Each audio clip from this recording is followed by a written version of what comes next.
Vulkan is the only Primarch who could literally survive being killed over and over again, yet his lore is so boring it feels like I'm the one being tortured. Seriously, Games Workshop somehow managed to make a fire-wielding, immortal blacksmith demigod less exciting than a paint drying contest.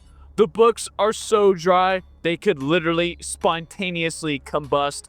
And the worst part, this guy has so much potential to be cool, but instead of giving us an epic, emotionally complex character, they turned him into the Primarch equivalent of a brick wall.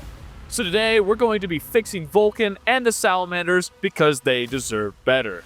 Hey there guys, it's your favorite Warhammer YouTuber, A Falling Cow, and today we're going to be going over the final Primarch of the Shattered Legions, Vulkan, Primarch of the Salamanders, the legion that loves fire so much, you think they're a bunch of pyromaniac frat boys.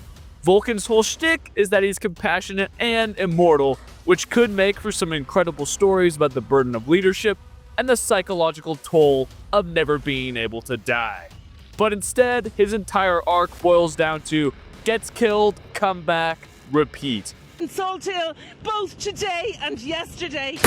And the Salamanders, they're basically the nice guys of the 40K universe, which is cool in theory, but in practice, they're relegated to literal background characters. So today we're going to dive into Vulkan's backstory, tear apart the issues with his lore, and then figure out how to fix him and the Salamanders so they can finally step out of the narrative wasteland and into the spotlight where they belong.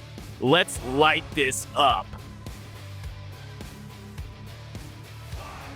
Vulkan's origins are pretty straightforward. He was one of the 20 Primarchs created by the Emperor, and like the others, was cast out to the far reaches of the galaxy as a baby. Vulkan landed on the volcanic death world of Nocturne, similar to the planet Mustafar, where's Anakin and Obi-Wan dueling? A planet defined by its constant eruptions, harsh environments, and giant salamanders. This is where Vulkan would grow up, learning from the locals and becoming the strongest warrior and blacksmith on the planet. His entire life was shaped by fire, both literally and metaphorically. When the Emperor eventually found Vulkan, he was already a legendary figure on Nocturne, but rather than taking over his people through force, Vulkan was their protector. He believed in creating something meaningful rather than just conquering for conquest's sake. He had the skills to forge weapons of incredible power, which made him not just a formidable warrior, but a brilliant craftsman as well. The Emperor, seeing Vulkan's potential, challenged him to a trial to prove his worth: kill a giant salamander. Seems pretty simple, right? Vulkan did so, but on his way back, the volcano he was standing on erupted, flinging him off a cliff similar to Frodo from Lord of the Rings. The Emperor saw his son dangling from the cliff and forfeited his victory to save Vulkan. Side note here, why the fuck does the Emperor treat Vulkan like the sweet little child and say, hey man, I'm gonna come save you, when Angron is literally pulled from the battle and told, hey, that fucking sucks, here's a Space Marine Legion, go kill planets. Like, what the fuck, kid? There's nepotism. It's nepotism, but it's not nepotism. Make it make sense, Games Workshop. So Vulkan, after being saved, bends the knee to his father and is formally united with the Emperor, joining the Great Crusade as the leader of the Salamanders Legion. His main strength: a deep compassion for his men and a relentless dedication to humanity. He wasn't about the glory of war, he was more about protecting the innocent, a rare and refreshing characteristic in the galaxy's brutal setting. Vulkan's leadership during the Great Crusade was defined by his unflinching commitment to these ideals. He treated his men with respect, focusing on preserving their life and ensuring they fought for a greater purpose. But when it came to the Eldar, he liked to burn the fuck out of them like it was Vietnam 1963. Might have been a bad joke. Please don't report my channel. The Salamanders were known for their bravery and honor, as well as their innovative use of the flame-based weaponry. Once again, Vietnam 1963. Vulkan's work as a craftsman contributed to some of the most iconic and devastating weapons in the Imperium, such as the Chalice of Fire, the Eye of Vulkan, the Talisman of the Seven Hammers, and his famous Warhammer Dawnbringer. His relationship with his legion and the people they protected was his primary focus. Unsurprisingly, this trait would lead him coming to blows with several of his brother Primarchs, specifically the schizophrenic nutjob himself, Conrad Gers. In many ways, this made Vulkan a symbol of what the Imperium could have been if it wasn't constantly fighting internal and external wars. But this also meant Vulkan's story often felt a little bit one-dimensional. He has the noble leader trope, but that doesn't really add that many layers to peel back, especially compared to the other Primarchs who are more troubled and complicated. Then came the Horus Hersey, and everything started to go downhill for the main man himself, Vulkan. During the drop site massacre, Vulkan watched as his sons were massacred and then nuked, because per Tarabo loves to drop bombs. Vulkan was then captured by Conrad Gers, who decided to make the Primarch's life a living hell. Gers tortured Vulkan, killing him over and over again, trying to break him mentally. But like any other good perpetual, Vulkan kept coming back to life, no matter how many times Gers tried to end him. This led to a painful and endless cycle of death and revival that eventually pushed Vulkan to the brink of insanity. This ended with Vulkan finally retrieving his hammer Dawnbreaker and literally saying, "It's hammer time!" viciously beating the fuck out of the emo Batman before teleporting away. Talk about swag as fuck. Once he escaped Gers' twisted labyrinth, Vulkan went on a bit of a side quest, ending up in Ultramar, where he plummeted from space and ended up crashing through a dome and running into, yet again, Conrad Gers, who he fought briefly before getting butt-shanked by the most random character ever, John Grammaticus. I'm gonna stop right here for a second. John Grammaticus is the weirdest and most random character I've ever seen in my life, and I want to do a video just talking about who the fuck he is and why he's in the Horus Heresy, because Games Workshop said, hey, let's throw another perpetual in here, make him side with the alien cabal, and then just like make him do silly things. That's pretty much what John Grammaticus is, and in my opinion. But I digress. Vulkan seemingly dies to this random buckshank, but at the end of the book, Deathfire is revived by, I'm gonna butcher this guys, Artilis Numan's sacrifice as he hurls himself into a volcano to bring back Vulkan.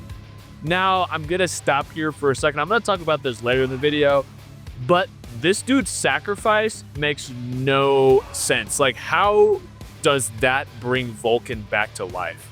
Like, he's a perpetual. Wouldn't he already come back to life? It makes no sense. Like, how does a space marine throwing himself into a volcano correlate with Vulkan coming back to life? I mean, it makes no fucking sense. I'm so confused. Even the author, I'm gonna talk about this later, mind you. I'm coming back to this because it pisses me off. Even the author said, Nick Kime, remember that name, Nick Kime. Oh, brother, this guy stinks! He said that it's up to your own interpretation why that sacrifice revived Vulkan. What the fuck? What the fuck does that even mean? But once again, I digress. So Vulkan, after this, attempts to make it back to Terra, where the siege is about to begin. Guided by a psychic manifestation of the Emperor, Vulkan enters the webway and speeds back to Terra. Upon reaching the homeworld of the Imperium, the Emperor tasks Vulkan with forging the Seven Hammers Bomb, a weapon of mass destruction intended to literally nuke Earth if the Golden Throne failed. But where was Vulkan throughout the siege? Unlike Sanguinius and the Khan, who led the Imperium's armies against the external threat of Horus, Vulkan was facing the eternal threats within the webway, specifically Magnus the Red, who had begun to attack the Emperor's wards in the webway. Vulkan would re-enter the webway and track down his brother. Now, Magnus wasn't the same guy he remembered from the Great Crusade, as Magnus had now become gay and a purple furry.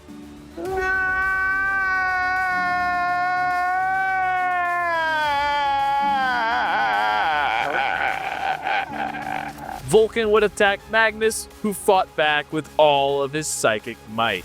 The two Primarchs clashed, with Vulkan dying a literal heinous amount before eventually defeating his closeted brother. Another side note, Vulkan should not have won this fight. Sure, he's a perpetual and can regen, but why didn't Magnus the Red, or should I say Magnus the Purple, do anything other than destroy him? He could have locked him away, could have crushed his soul, or done anything else, but the writers decided that Magnus wouldn't use any of his special Zinch powers and remained an idiot. So Vulkan would defeat his gay brother and banish him from the webway. For the remainder of the siege, Vulkan would stand guard over the Golden Throne, ready to nuke everyone on Terra if it failed, and thus was present when the Emperor was finally interred upon the Golden Throne. Now that we've got a solid understanding of who Vulkan is, his noble spirit, his unyielding determination, and his role in the Horus Heresy, let's take a step back and look at all of the potential that has been squandered in his storytelling. Despite being one of the more unique and interesting Primarchs, Vulkan has been plagued by a series of issues in his character development and just simply the way he's been written. Whether it's portrayal as a near-invincible, emotionless juggernaut, or the missed opportunities in his novels, the writers really have done him a disservice. Let's dive into the ways Vulkan has been screwed over by the very people responsible for bringing his story to life. The Salamanders, despite their rich lore and potential, are subjected to some of the most disappointing storytelling in Warhammer 40K. Thanks to a combination of bad writing and lackluster editing, especially in Nick Kime's works, the books Vulkan Lives, Deathfire, Old Earth, and his own Primarch novel, Vulkan Lord of Drakes, all fall short of delivering a compelling, emotionally rich narrative, and it's clear the Salamanders deserve far better treatment. Let's dive into each of them, and if I'm being honest with myself, absolutely shit on each and every one of them. Let's start with Vulkan Lives. Kime's attempt to explore Vulkan's immortality is nothing short of a fucking disaster. The concept of Vulkan dying and being resurrected over and over again should have been an opportunity to delve into a psychological toll of having eternal life. Instead, it becomes a repetitive cycle of pain and rebirth that never advances the character or the plot. The lack of any real emotional development makes it impossible to care about Vulkan's plight. The storytelling here is lazy, relying on the resurrection gimmick to create tension, when in reality it strips the story of all meaning. The writing truly fails to capture the depth of Vulkan's character, and instead offers a plot that could have been condensed into a more short, more impactful narrative. Kime's poor editing choices contribute to the overall stupidity of the story. There's just simply no sense of urgency or growth throughout the novel, as Vulkan is constantly tortured over and over and over again that I'm like, well, fuck, can you show me something else for once? Until he ultimately escapes at the end of the novel. So it's pretty much, if you want to read a novel about BDSM and Vulkan, Vulkan Lives is your pick. Next, we have Deathfire, the sequel that continues the never-ending resurrection theme. But this time, it focuses on Newman's doubts about Vulkan's death, which comes at the hands of John Grammaticus, like I said earlier, the most random character in Warhammer 40K. Unfortunately, the plot doesn't do anything interesting with this premise. There's no exploration of Vulkan's wisdom or his impact on the Salamanders. Instead, the book is bogged down by repetitive discussions about Vulkan's resurrection that go absolutely nowhere. This would have been the perfect opportunity to dive deeper into the Salamanders as a legion, but Kime drops the fucking ball again. The lack of narrative depth and Kime's tendency to focus on trivial plot points rather than character development makes the book forgettable at best. And why the fuck did Newman resurrect Vulkan? How does him dying resurrect Vulkan? I'm still so fucking confused about it. It makes no sense. It is not explained at all. And like I said earlier, Nick Kine legit said it's up to the reader's interpretation. Like, come on, dude. That makes no sense. Thirdly, we have Old Earth. This book should have been an epic emotional journey as Vulkan struggles to return to Terra. However, once again, Nick Kime's handling of the story fails utterly. What a shocker, as he fails to capture the grandeur and gravity of the event. Instead, we get a meandering mess of dull action sequences and convoluted subplots that do little to explore the weight of Vulkan's journey home. The pacing is sluggish and the emotional stakes are almost non-existent. The lack of real editing makes it feel like an incoherent, bloated attempt to give Vulkan a moment of glory that is anything but glorious. By this point, it's clear that Kime's writing has little ability to elevate the significance of Vulkan's character. The failure to capture any real tension or meaning in his return makes this book a major disappointment. It could have been similar to Odysseus' journey home, or legit anything else. Like, have his journey entail gathering uncommon allies and bringing them to the defense of Terra, but no, we get nothing but a boring old-ass journey to Earth. Finally, we have Lord of Drakes. While not written by Nick Kime, Vulkan, Lord of Drakes, still suffers from a lot of the same problems. The book is a series of action sequences strung together with little character development or emotional depth. Vulkan's leadership and wisdom should have been central to the plot, but instead we get an endless string of battle sequences that fail to serve any greater narrative purpose. The Salamanders with their unique traits and emotional depth are sidelined in favor of more generic action beats. This focus on action over character exploration makes the book feel hollow and just overall unsatisfying as hell. Much like the books written by Kime. Wow, I'm really shitting on Nick Kime. Sorry, big dog. Unfortunately, I'm not done. Now, my final complaint is me kind of bitching just a bitch, but one of the biggest issues with both Kime's book and Vulkan, Lord of Drakes is the lack of strong editing. Poor pacing, repetitive narrative beats, and weak character development plague these stories, leaving them feeling bloated and shallow. The books lack the tight, polishing storytelling that could have made Vulkan's journey compelling, as Kime's inability to fix these issues in the editing process leaves the reader with an experience that is far from fulfilling. Once again, sorry Nick Kime, I make it seem like I hate you, but I just hate your writing. Now let's compare Vulkan's books to the other Primarchs. When you compare the writings in these books to the works of other authors like Dan Abnett or Grant McNeil, it's painfully clear how much better the narrative could have been. The First Heretic and 1,000 Suns are rich with emotional conflict, deep character exploration, and complex moral dilemmas. In contrast, Kime's work lacks all of these elements. The pacing of Vulkan lives and Deathfire drags endlessly, while Abnett and McNeil craft fast-paced, gripping stories that keep you hooked from start to finish. With Vulkan, there's no such hook. He feels flat and uninspiring, like a white woman. Vulkan has all the makings of a great character, compassionate, wise, and deeply loyal, but the writing fails to bring these traits to life in any meaningful way. Vulkan never evolves beyond his role as a suffering Primarch who dies and comes back over and over again. The potential for a deep emotional exploration of Vulkan's immortality and its impact on the Salamanders is never actually realized. Instead, we get a stagnant, repetitive cycle that doesn't allow for any real growth. Vulkan's immortality should be a central theme of his character. Yet in Vulkan Lives and Deathfire, it's an incredibly boring trope that I don't really give a fuck about.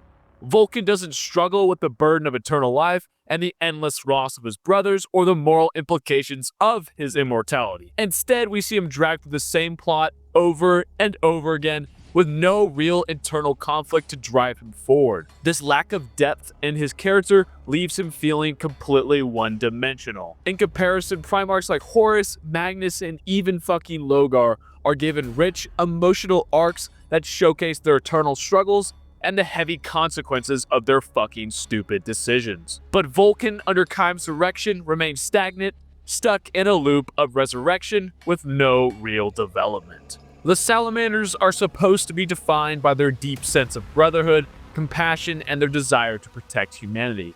Yet Kime's writing often fails to fully explore these aspects of the Legion.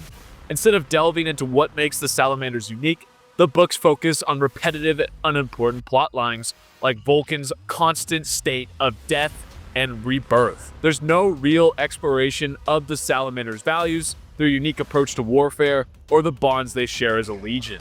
This leaves the Salamanders feeling more like a backdrop for Vulkan's personal struggles, rather than a fully realized, distinct legion. Kime doesn't spend enough time exploring what makes the Salamanders stand out from the other legions.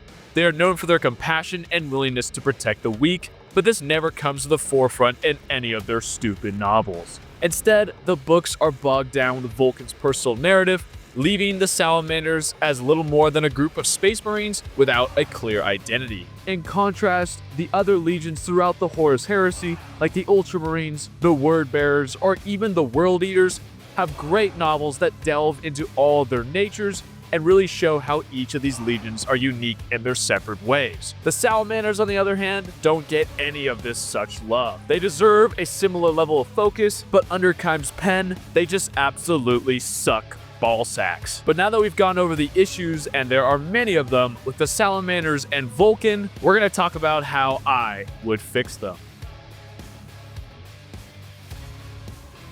This time around, I'm going to make things a lot more in-depth and I guess more complicated, because who doesn't like things being completely complicated and nonsensical?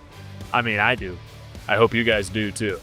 I'm going to first break down the fixes I would make to Vulkan and the Salamanders, and then afterwards I'm going to discuss an overall polished revision of the plot, which I feel would make Vulkan both more involved and just overall a better character. We're first fixing Vulkan's immortality, which should be more of a curse than a gimmick. Vulkan doesn't just endure immortality, he should suffer through it. The endless cycle of resurrection Vulkan experiences at Conrad Kurz's hands should break him emotionally, reinforcing that his immortality is not just a superpower, but a relentless cycle of pain. His existential dread should be expanded further as he witnesses the suffering of the Imperium while traveling throughout the galaxy, with each world he saves only serving as a painful reminder that he can never truly stop fighting. This should be further cemented after the Siege of Terra, as he realizes that the Imperium is doomed, as he will never be able to stop truly fighting. Next, I want to fix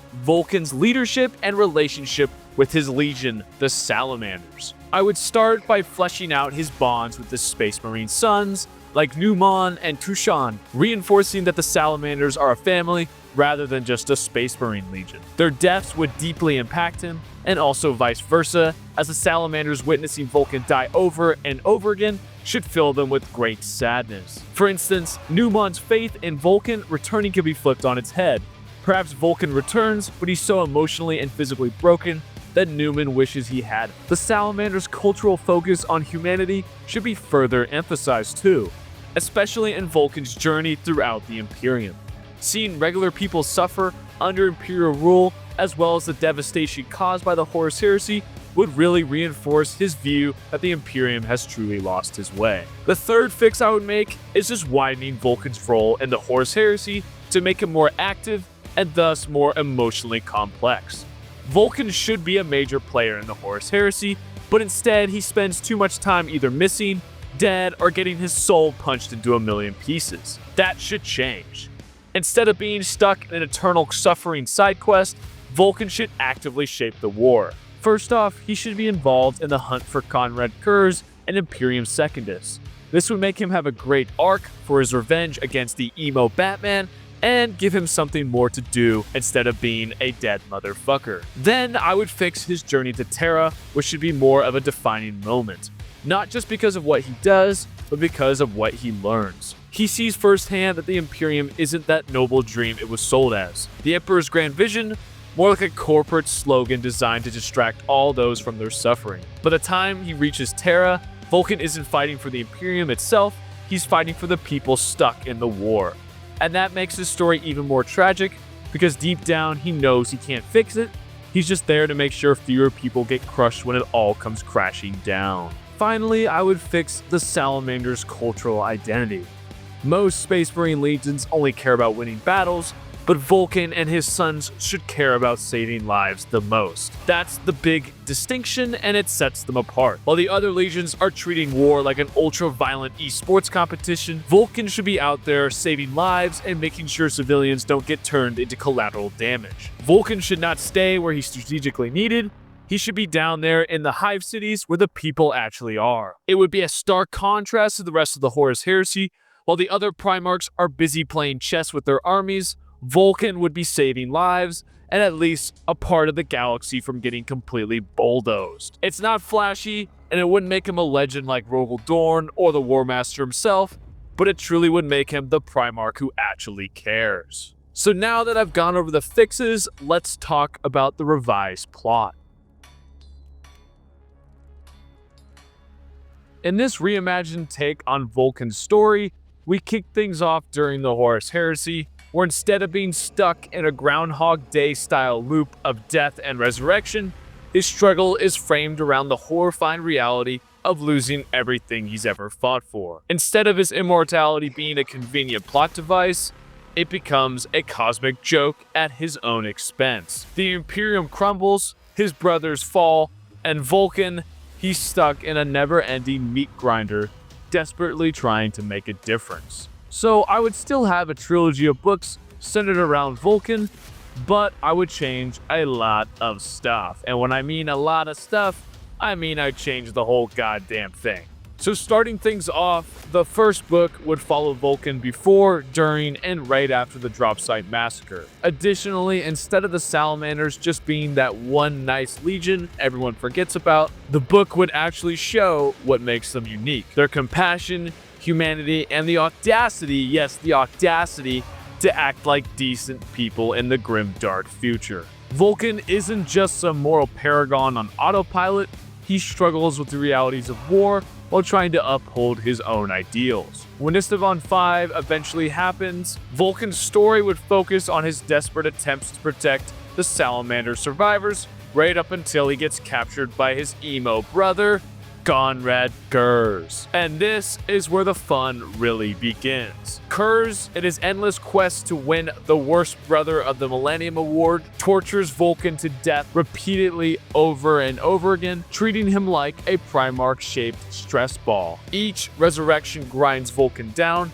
forcing him to confront the nightmare of actually feeling every single death while knowing he can't escape it. Eventually, he pulls off his daring escape, just like in Vulkan Lives, grabbing his hammer and saying, "It's hammer time!" But this time, instead of spending another book on "Is Vulkan really dead?" nonsense, we get this version, which is far better and far more impactful to Vulkan's character. The second book would feature Vulkan's return to Ultramar, where he would skip the existential guessing game and instead get involved in the hunt for Conrad Kurz. There would be no weird side plots, no mystical perpetual nonsense, just Vulkan out for revenge like a flaming space gladiator. But since I actually want him to still return to Terra, I would tweak things so that once Imperium Secundus does set up shop, Vulkan would dip. Unlike Old Earth though, where he would stumble through the galaxy like a lost tourist, this time, Vulkan would take an active role in the Horus Heresy. He would gather shattered legionaries, guardsmen, and desperate refugees along the way to Terra, turning his journey into a story of hope. Vulkan doesn't just fight for the Imperium, he fights for the people suffering under it. We would finally get a glimpse of what life is like for regular folks caught in the meat grinder, something Warhammer rarely explores because it's too damn busy making the next grim dark tragedy. By the time he reaches Terra, Vulkan is not alone, he's leading a goddamn exodus. A mass horde of survivors trying to escape the balding menace's wrath. The third and final book would cement Vulkan as a true hero, showing that he isn't gonna just wait around for Horus to show up. While Dorn plays space architect, Vulkan would journey out into the galaxy to protect the people of the Imperium. It would be a collection of short stories showing the Salamanders and Vulkan as truly the good guys of the 40K universe, as they would defend the Imperium and its citizens from traitors, Xenos, and other threats. This would also be the perfect moment to have him and the Salamanders face off against the Emperor's children, who, because they have zero chill, are turning civilians into combat drugs. This could set up a new Legion rivalry, as Vulkan would swear vengeance against Fulgrim and his sons for the atrocities committed to the innocent people of the Imperium. Vulkan, though, would return to Terra right before the siege due to both the overwhelming number of traitors and the need for Primarchs on the planet. Thus, we come to the Siege of Terra, and I would change it so we would get one of the coolest fights in Warhammer history: Vulkan versus Fulgrim, a demon Primarch versus a Perpetual. This fight isn't just about brute strength, it's about pain. Fulgrim is all about excess, and Vulkan literally can't die.